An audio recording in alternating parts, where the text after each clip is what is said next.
The member for Wentworth.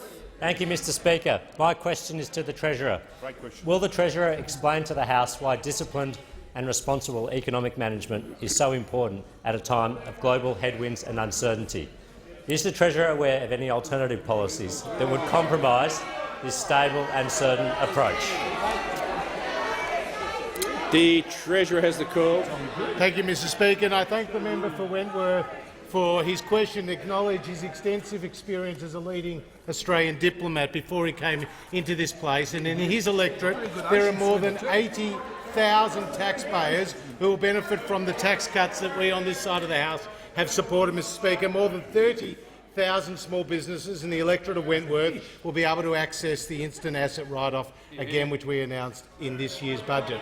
Now, the Australian economy faces significant global and domestic headwinds, Mr Speaker. We know globally with the trade tensions that the IMF have said that if they don't abate, next year you could see $700 billion come off global GDP, Mr Speaker. And we know in terms of the drought, the devastating drought here in Australia, that agricultural output in the last 2 years is down by more than 14%, and that this drought is affecting around 2/3 of Queensland and about 95% of New South Wales. Now, Mr Speaker, despite those economic headwinds, domestic and global, the Australian economy continues to grow.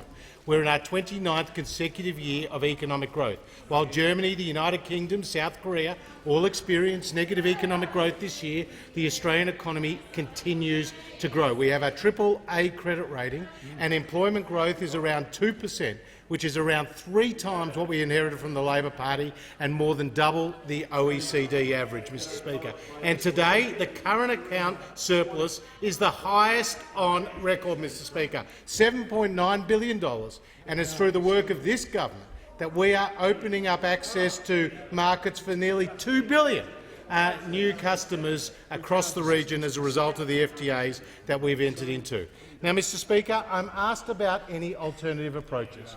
Now, we know that despite S&P saying this week that the outlook for Australia is sound, despite Deloitte's saying that the growth momentum is picking up, despite the Reserve Bank of Australia saying the economy has reached a gentle turning point, and despite the IMF and the OECD saying that Australia next year will have faster growth than in any G7 nation, those opposite, particularly the member for Rankin and the Leader of the Opposition, talk down the Australian economy.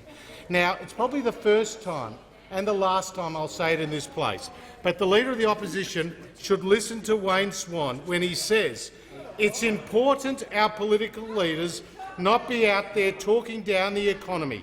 Relentless negativity from the doomsayers insults the hard work so many Australians put in to make our economy strong. I say to the Leader of the Opposition and the member for Rankin, they should dwell on that fact when they continue to talk down the Australian economy, despite this side of the House and this government cutting taxes and creating more jobs.